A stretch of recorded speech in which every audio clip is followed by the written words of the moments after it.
Muhammad's first impression of his revelations was that they were demonic in nature. Muhammad tried repeatedly to kill himself. Muhammad allowed his followers to rape their female captives.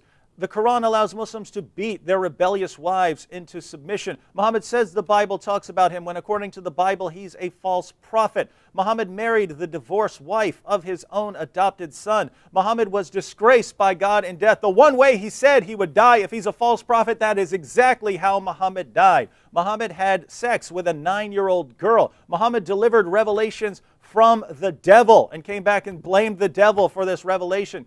Muhammad affirmed the teachings of the Torah and the Gospel when his teachings completely contradict the teachings of the Torah and the Gospel. Muhammad tortured a man named Kanana for money. He killed people who criticized his religion. He tried to divorce his wife Sauda when she became unattractive, and he had to cut a deal that's affirmed by Allah in order for her to be able to eat. Muhammad's revelation to his dinner guests was so obviously from Muhammad and not from Allah. We wonder how anyone can take the Quran seriously after reading it. Muhammad was a victim of black magic, according to him, not according to us. Muhammad delivered clearly false prophecies. He encouraged his followers to practice mutta. Mutta, this is prostitution. He had 9 wives when the Quran allows Muslims to have 4. He broke his vow to his wife about having sex with his slave girl, and the Quran is completely theologically incoherent. You cannot make sense of it when Allah gives all of this revelation and then Allah is the one who corrupts it by tricking and deceiving people into believing that Jesus died on the cross. The Quran teaches that stars are missiles that God uses to shoot demons when they try to sneak into heaven. Muhammad ordered his followers to kill apostates, even those who left for very good reason. According to the Quran, Allah is the greatest of deceivers when, according to the Bible, Satan is the father of lies. Muhammad had no assurance of his salvation despite the fact that he is the greatest of Muslims. According to Muhammad, women are stupid and immoral. Islam promotes idolatry. Muhammad said there would be no discrepancy in the Quran if it's the word of God, when there's all kinds of discrepancy. The Quran is based on the argument from literary excellence, the silliest argument ever offered for anything.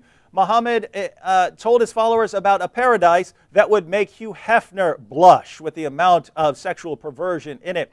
And, of course, if Christianity is true, Islam cannot be the truth because they teach different things.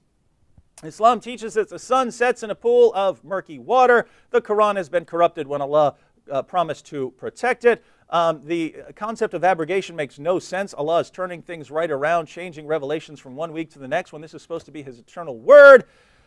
Muhammad supported his fledgling religion by robbing people. Islam took rituals from the pagans. It stole stories from the groups around Muhammad during the time. Muhammad told his followers to breastfeed an adult in order to do away with sexual desire between them. Muhammad wore women's clothing. Islam deifies Muhammad by encouraging Muslims to talk to him directly during prayers. And Islam completely reverses the gospel by having the guilty Judas die on behalf of the innocent Jesus instead of the innocent Jesus dying on behalf of sinners.